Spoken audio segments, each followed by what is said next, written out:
다 함께 나누고 싶은 성경 말씀은 베드로전서 1장 3절에서 5절까지 말씀입니다. 베드로전서 1장 3절에서 5절까지의 말씀을 3절, 4절은 교독하시고 5절은 함께 읽도록 하겠습니다. 우리 주 예수 그리스도의 아버지 하나님을 찬송하리로다. 그의 많으신 긍휼대로 예수 그리스도를 죽은 자 가운데서 부활하게 하심으로 말미암아 우리를 거듭나게 하사 산 소망이 있게 하시며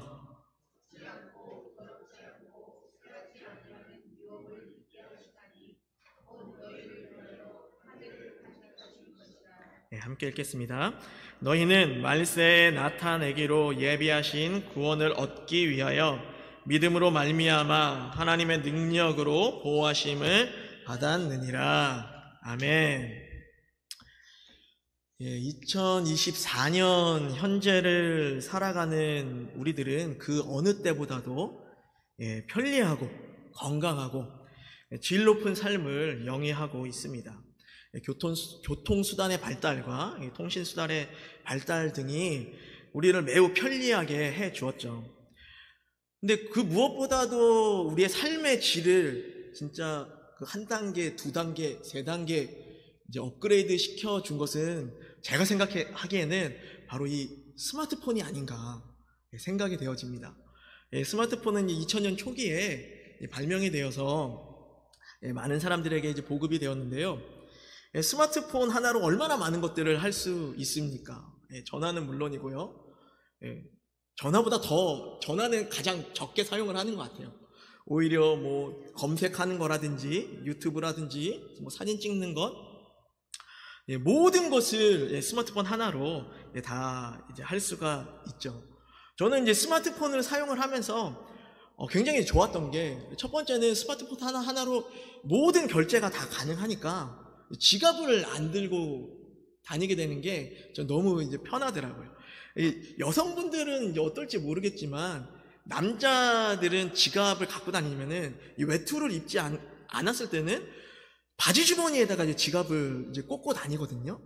이제 지갑을 이제 꽂고 다니다가 뭐 찻집이 커피숍이나 식당에 가서 이제 앉으려고 하면은 가장 먼저 이제 핸드폰이랑 지갑을 꺼내서 탁자 위에 올려놔야 돼요. 안 그러면은 나중에 지갑이 많이 다 이제 구겨져 가지고 이게 안 좋게 지갑이 그렇게 변질이 되는데. 일단 저는 이제 지갑을 안 갖고 다닌 게 무엇보다도 가장 이제 좋았던 것이었습니다. 그리고 또 한 가지는 대중교통을 이제 이용을 할 때 차가 없었을 때를 말씀드리는 건데요.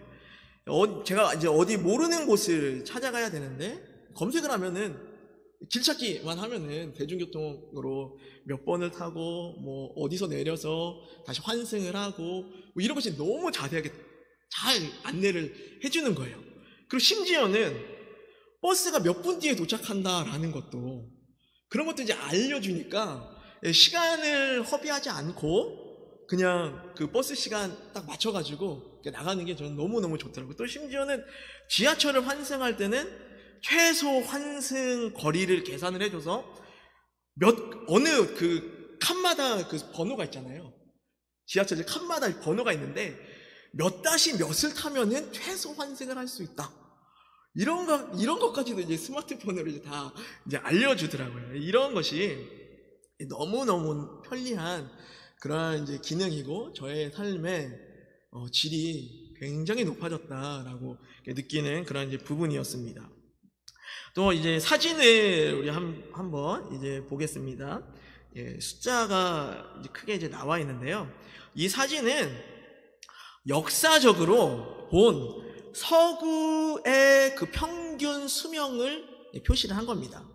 기원전 500년부터 서기 500년까지의 그리스 로마 시대 때는 인간의 그 서구의 평균 수명이 35세였다라고 합니다. 그리고 중세 시대 서기 500년부터 1500년까지는 48세에서 말기에는 이제 38세로 떨어지게 되는데 그 이유는 중세 말기에 유럽의 이제 흑사병이 많은 인구를 이제 앗아갔기 때문에 평균 수명이 38세로 저렇게 이제 떨어졌다라고 합니다.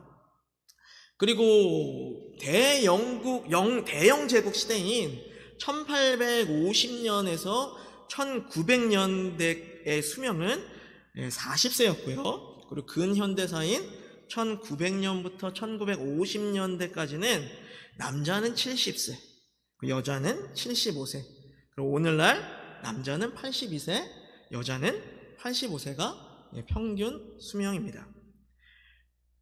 기원전 500년부터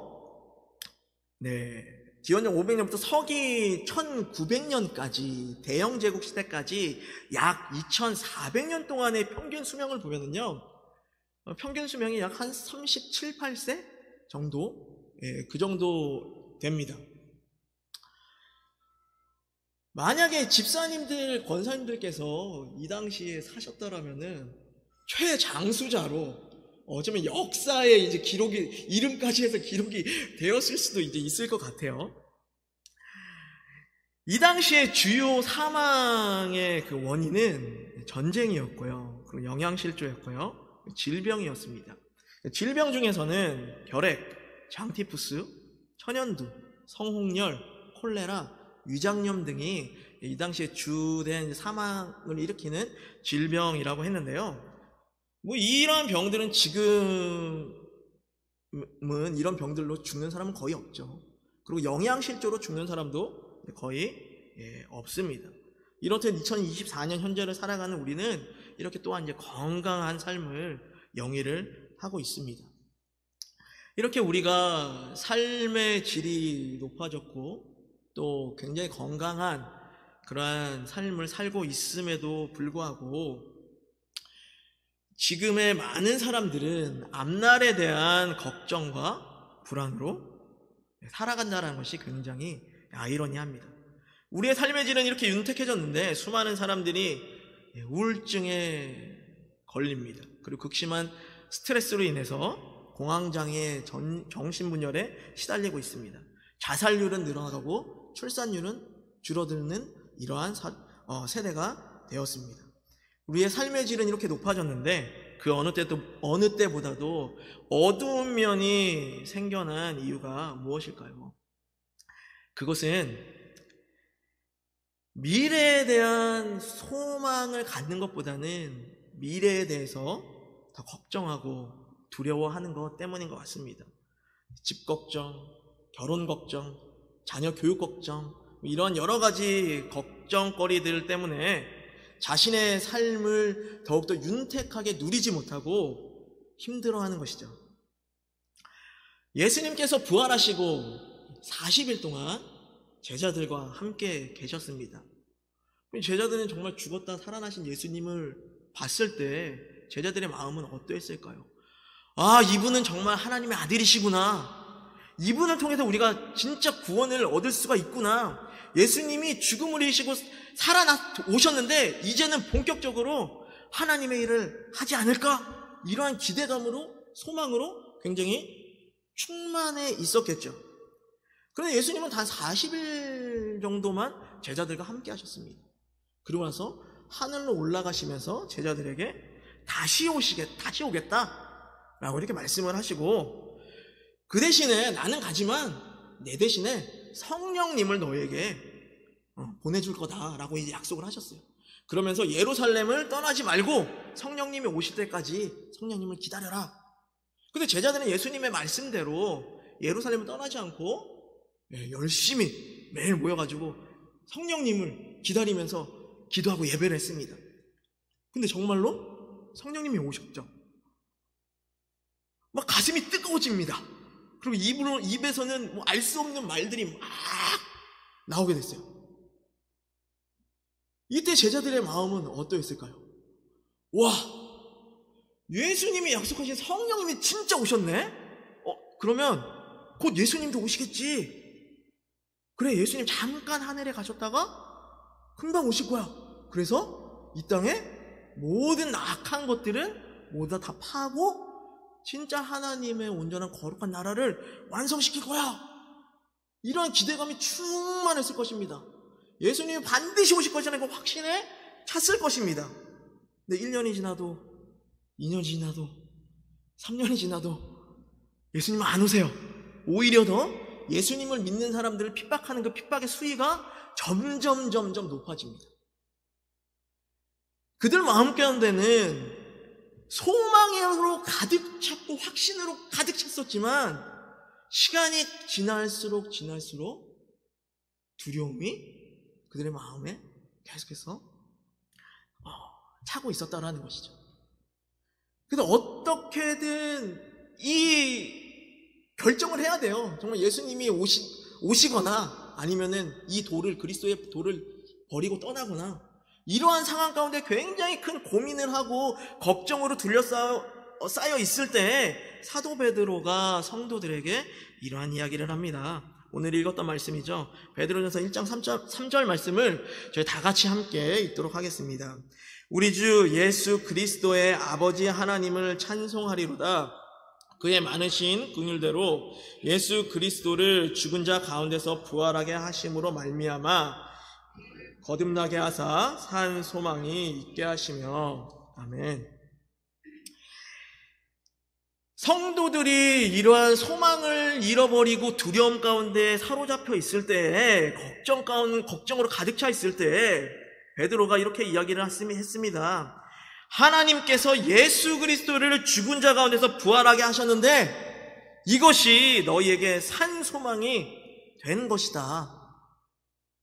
소망을 잃고 두려움에 떨며 절망 가운데 사는 사람들에게 필요한 것이 바로 부활하신 그리스도라는 것입니다. 예수님은 소망을 잃고 핍박과 죽음이라는 그런 어떤 두려움에 떨고 있는 저들과 마찬가지로 죽음이 주는 그런 두려움의 길을 걸어가셨던 분이십니다. 예수님도 죽음이라는 것이 얼마나 두려우셨으면 하나님 앞에 기도하면서 하나님, 이 잔을 떠나가게 해주세요. 얼마나 간절히 기도를 했으면 땀방울이 핏방울이 될 정도로 그렇게 간절히 기도했겠습니까? 얼마나 죽음이라는 것이 두려웠기에. 예수님도 그런 죽음의 두려움의 길을 걸어가셨다라는 것입니다. 하지만 예수님이 그들과 다른 점이 있었는데요. 그것은 무엇이냐면은 예수님은 그 길을 소망으로 통과하셨다라는 것이에요. 하나님께서 살려주실 것이다라는 것을 믿고 그 소망을 가지고 그 길을 통과하셨다라는 것입니다. 죽음의 두려움을 완전히 박살내셨다라는 것입니다. 그렇기 때문에 죽음도 예수님을 어찌할 수 없게 된 것입니다. 그러한 예수님이 두려움과 절망 가운데 있는 우리들에게, 걱정거리가 많은 우리들에게 산 소망이 되어 주신다라는 것입니다. 산 소망이신 예수 그리스도를 믿으면 하나님께서는 우리를 보호해 주신다라고 5절 말씀에 그렇게 기록되어 있습니다. 우리 5절을 저희 함께 읽어볼까요? 너희는 말세에 나타내기로 예비하신 구원을 얻기 위하여 믿음으로 말미암아 하나님의 능력으로 보호하심을 받았느니라. 아멘. 산 소망이신 예수 그리스도를 믿는 우리들을 하나님께서는 하나님의 능력으로 보호해 주신다라는 것입니다. 예수님을 죽음에서 살리신 하나님께서 예수 그리스도를 믿는 우리에게 죽음의 권세를 이길 수 있는 능력을 주신다라는 것입니다. 아멘. 그렇기 때문에 우리는 하나님을 찬송할 수밖에 없는 것입니다. 우리 하나님을 믿을 수밖에 없다라는 것입니다. 우리가 하나님을 이렇게 열심히 온 마음을 다하여 정성 들여서 찬송할 그런 이유가 또 한 가지 본문에 기록되어 있습니다. 그것은 3절 말씀에 많으신 긍휼로 우리를 거듭나게 하사라고 기록이 되어져 있습니다. 여기서 거듭난다라는 것이 무엇입니까? 우리는 흔히 거듭난다라는 것을 성숙해지는 것이라고 착각하면서 이제 오해할 때가 있는데요. 예배도 잘 드리고 기도도 열심히 하고 헌금도 빼먹지 않게 하고 다른 사람들을 도와주면서 성숙한 그리스도인으로 사는 이런 영적인 그런 성숙에 대해 성숙이다라고 저희가 이제 오해할 때가 있는데요. 거듭남이라는 것은 분명하게 말씀드리자면 다시 태어난다라는 것입니다. 다시 태어남. 지금까지는 내가 내 삶의 주인으로서 살아왔다라면은 이제는 내가 다시 태어나서 내 삶의 주인을 예수 그리스도로 모시고 나는 예수 그리스도의 종으로 다시 태어난다라는 것이 그것이 바로 거듭남이라는 것입니다. 나의 신분의 변화가 일어나는 것이 바로 거듭남이라는 것이죠. 무엇에서 무엇으로요? 내 삶의 주인에서 종으로. 그런데 이 변화가 기록된 말씀에는 이것이 하나님의 자비, 크신 긍휼, 거듭남이라는 게 하나님의 긍휼이라는 것이에요. 아니, 왕에서 종이 되었는데 남들이 해주는 그 음식만 받아 먹다가 이제는 다시 태어나서 내가 열심히 막 다른 사람들을 밥을 해다가 이렇게 해주고 발도 씻겨주고 이런 종으로 다시 태어나게 되는데 이것이 하나님의 자비, 하나님의 긍휼이라는 것이 너무 억울하지 않나요? 너무 억울하지 않나요? 근데 거듭남을 통하여서 나의 신분이 내 삶의 주인, 왕에서 예수님을 섬기는 종으로, 나의 신분은 종으로 되었지만 하나님이 우리를 여기실 때는 우리를 하나님의 자녀, 하나님 나라의 백성, 하나님의 관점에서는 우리를 종이 아닌 하나님의 아들, 딸로 신분을 바꿔주셨다라는 것입니다. 하나님의 자녀가 하나님의 백성이 되었을 때 얻을 수 있는 유익이 무엇입니까? 바로 유업입니다. 4절 말씀에 썩지 않고 더럽지 않고 쇠하지 아니하는 유업을 잊게 하시나니 곧 너희를 위하여 하늘에 간직하신 것이라.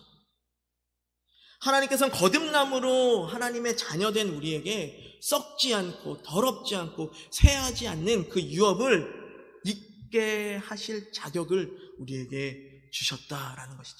이것이 바로 하나님의 자비와 하나님의 긍휼이라는 것입니다. 그런데 이 유업이 얼마나 대단한 것이냐. 유업이라는 것은 우리를 위하여 하늘에 간직하고 계시다라는 거예요. 왜 하늘에 간직하고 계시겠습니까? 그것을 땅에 두면은 좀 먹고 도적질 당할 수 있으니까. 우리에게 주기 위하여 하나님의 가장 소중하다고 여기시는 이것을, 이 유업을 땅에다 놓으면은 그렇게 될 수 있으니까 하나님이 친히 하늘나라에 그것을 우리를 위하여서, 우리에게 주기 위하여서 절대로 좀 먹지 않고 어느 누구도 도적질 해갈 수 없도록 하나님께서 지키시고 보호하고 갖고 계시다라는 것입니다. 연약하고 하찮고 더럽고 추악한 예수를 십자가에 못 박은 우리를 위하여 이렇게까지 하시는 하나님, 우리가 어찌 찬송하지 않을 수 있겠습니까? 가계 경제가 어렵고 자녀가 속썩이고 바라는 것이 하나도 이루어지지 않는 그러한 상황에 있을지라도 부활하심으로 말미암아 우리에게 산 소망이 되신 예수 그리스도를 믿으며 늘 하나님만을 찬송하는 선한 이웃교회 성도님들 되시기를 기도합니다. 우리 함께 기도하시겠습니다.